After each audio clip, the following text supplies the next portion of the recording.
नक्षलवादी कसे संविधान मानत नाही या संदर्भातलं जे वक्तव्य केलं होतं त्यातलं नक्षलवादी पाठ काढून संविधान मानत नाही एवढाच पाठ काही लोकांनी टाकला, पण त्यांना माहिती नाही. मी आज या निमित्ताने सगळ्यांना अवेअर करून देतो की आता अशा प्रकारे ज्यावेळेस आपण चुकीच्या पद्धतीनं एखादी गोष्ट एक्सवर टाकतो किंवा इंस्टाग्रामवर टाकतो किंवा फेसबुकवर टाकतो किंवा व्हॉट्सअपवर टाकतो, याचं 100% डिजिटल फुटप्रिंट आम्हाला शोधता येतं. 100%. म्हणजे जर एकाने टाकलं आणि 100 लोकांनी फॉरवर्ड केलं तर ते 100 लोक कोण हे देखील आता लगेच शोधून काढता येतं. कारण सगळ्या प्रकारचे जे फॉरवर्ड्स आहेत त्याची माहिती आपल्याला व्हॉट्सअपला मागता येते, त्यांच्याकडनं त्याची माहिती मिळते.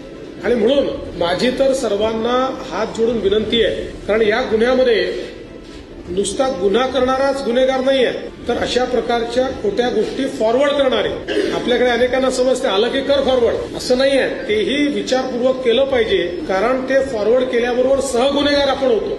अशा प्रकारच्या खोट्या गोष्टी या लोकांनी फॉरवर्ड करू नये, अशा प्रकारची विनंती या निमित्ताने मी करतो.